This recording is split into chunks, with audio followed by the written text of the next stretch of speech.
अपना favourite serial Anupama रोजाना सबसे पहले देखने के लिए हमारे चैनल को सब्सक्राइब करें। आज के एपिसोड की स्टार्टिंग में अनुपमा को दिखाया जाता है। अनुपमा मनोहर जी के घर पहुंच जाती है। वह बोलती है, मैं आ गई हूं। फिर अनुपमा को मनोहर जी दिखाई नहीं देते। वह उनको आवाज लगाती है तो मनोहर जी टेबल के नीचे सफाई कर रहे होते हैं। फिर वह अनु को बोलते हैं कि देखो, मुझे मेरा खोया हुआ कंघा और ये स्माइली बॉल मिली है, और एक ये पीन भी मुझे मिली है। ये पीन किसकी है ये मुझे नहीं पता। मैं बहुत खुश हूं कि मेरी खोई हुई चीज मुझे मिल गई है। मनोहर जी बोलते हैं, अगर किसी इंसान को खोई हुई चीज मिल जाए तो वो बहुत ज्यादा खुश होते हैं, और जिसके मिलने की ना उम्मीद हो और वह मिल जाए तो खुशी का ठिकाना ही नहीं रहता। तभी मनोहर जी बोलते हैं, कितनी अच्छी बात बोली है मैंने, चलो आज का सुविचार बोर्ड पर लिखो। मनोहर जी बोलते हैं, जिंदगी का सफर मानो तो मौज, वरना समस्या तो हर रोज अनु ये बोर्ड पर लिख देती है। मनोहर जी अनुपमा को बोलते हैं, तुम्हारी हैंडराइटिंग तो बहुत अच्छी है। फिर वे बोलते हैं कि चलो अब जाओ और बढ़िया सी दो चाय बनाकर ले आओ। आज मैं तुम्हें अपनी चाय में से हिस्सा नहीं दूंगा, तुम अपने लिए भी बना लो। आगे प्रार्थना को दिखाया जाता है। वह रोड पर अपना सामान लेकर चल रही होती है। प्रार्थना अपने ऑफिस की दोस्त के पास कॉल करती है। वह बोलती है, हाँ बस मुझे 2 दिन तुम्हारे पास रुकने दो, इसके बाद में अपने रहने का इंतजाम कर लूंगी। प्रार्थना को चलते चलते चक्कर आने लग जाते हैं। वह बैठ जाती है। वह सोचती है, मैं अंश को भी कुछ नहीं बोल सकती, क्योंकि उसने मेरे लिए बहुत कुछ किया है, और अब मैं नहीं चाहती कि मेरी वजह से उसको और ज्यादा मुश्किलें हों। इसके बाद प्रार्थना वापस रोड पर चलने लग जाती है। तभी उसे महसूस होता है कि कोई उसका पीछा कर रहा है। वह आसपास देखती है, लेकिन उसे कोई दिखाई नहीं देता। अगले सीन में हमें दिखाया जाता है कि मनोहर जी अपने स्टूडेंट को अनुपमा की बनाई हुई गोली देते हैं। वो बोलते हैं, यह गोली लो, ये चंद्रमा ने बनाई है। स्टूडेंट बोलते हैं, कौन चंद्रमा? तभी अनुपमा वहां पर आती है। वो बोलती है, चंद्रमा नहीं, अनुपमा। इसके बाद मनोहर जी अपने स्टूडेंट को बोलते हैं, चलो अब जल्दी से रियाज शुरू करो। वह लोग डांस प्रैक्टिस करना शुरू कर देते हैं। इधर अनु रसोई में चाय बनाती है। उसे म्यूजिक और घुंघरू की आवाज सुनाई देती है। अनु अपने आप को समझती है और वह अपने इमोशंस पर कंट्रोल करने की कोशिश करती है। लेकिन फिर धीरे धीरे अनु डांस करने लग जाती है। इसके बाद अनु अपने कानों में रुई लगा लेती है और सोचती है, अब मुझे म्यूजिक की आवाज नहीं सुनाई देगी। आगे हम अंश को देखते हैं। अंश बा को बोलता है, अगर प्रार्थना और उसके बच्चे को कुछ भी हुआ तो उसकी जिम्मेदार सिर्फ आप होगी।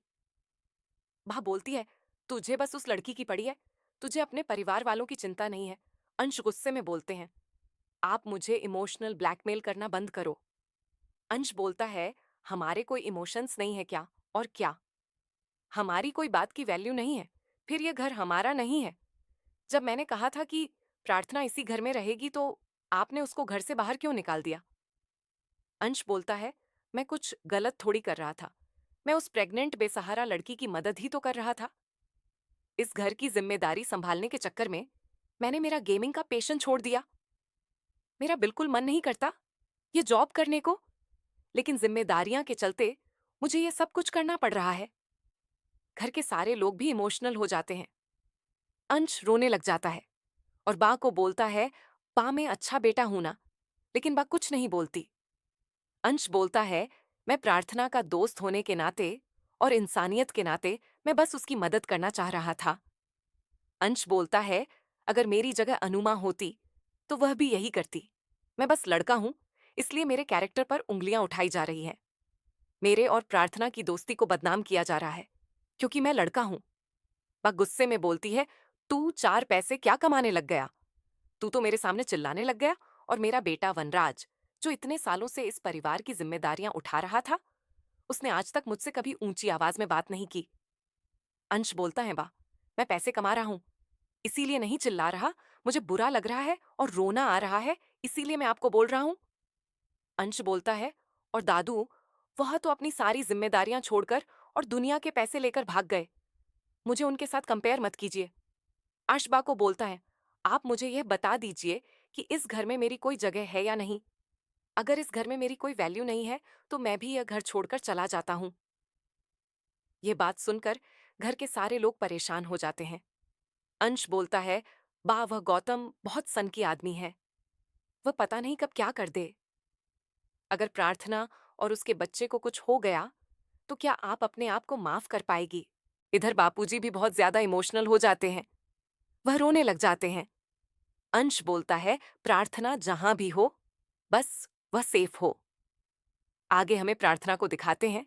प्रार्थना रोड पर चल रही होती है, तभी गौतम उसके पास आता है और उसको जबरदस्ती अपनी गाड़ी में बिठा लेता है। गौतम प्रार्थना पर बहुत गुस्सा कर रहा होता है और बोलता है, तुम्हें क्या लगा मैं चुप बैठा रहूंगा? तुम्हारे पेट में अंश का बच्चा है और मैं कुछ नहीं करूंगा। मैं जान ले लूंगा, तुम्हारी और तुम्हारे इस बच्चे की भी। प्रार्थना बहुत ज्यादा घबरा जाती है और वह गाड़ी से नीचे कूद जाती है। गौतम ड्राइवर को बोलता है, जल्दी से गाड़ी रोको, लेकिन फिर गौतम दिखाता है कि सामने से एक बाइक वाला आ रहा है, तो गौतम वहां से चला जाता है। वह बाइक वाला प्रार्थना के पास आकर रुक जाता है। अनुपमा मनोहर जी के पास आती है और उनसे पूछती है कि क्या मैं अब खाना लगा दूं? तब मनोहर जी बोलते हैं कि पहले तुम इस बॉक्स को वहां पर रख दो। अनु जैसे ही उसे बॉक्स को उठती है तो वह नीचे गिर जाता है। अनुपमा उसमें देखती है कि इसमें तो घुंघरू है। वह बहुत ज्यादा परेशान हो जाती है और उसे पास्ट की याद आती है। मनोहर जी अनु को एल्बम दिखाते हैं और बोलते हैं, देखो ये मेरी बेटी और बेटा है, ये दोनों शादी के बाद यूएस चले गए। वो मुझे रोज बोलते हैं कि आप हमारे पास आ जाओ, तो अनु बोलती हैं, आप उनके पास क्यों नहीं गए? मनोहर जी बोलते हैं, मुझे बेटा बेटी प्यारे हैं, लेकिन देश ज्यादा प्यार है। मैं देश को छोड़कर उनके पास नहीं जा सकता। मनोहर जी बोलते हैं कि मैं उनके पास नहीं गया तो बेटा नाराज हो गया, लेकिन वह मुझे रोज फोन करता है। वह मुझे सोने के बाद फोन करता है, वह विदेश में है ना, इसलिए। मनोहर जी बहुत ज्यादा इमोशनल हो जाते हैं और वहां से उठकर चले जाते हैं। वह अनु को अपने पुरस्कार दिखाते हैं और बोलते हैं, ये सारे मेडल मुझे सरकार ने दिए हैं। अनु सारे मेडल को देखती है और बोलती है, मुझे नहीं पता था आप इतने ज्यादा फेमस हैं।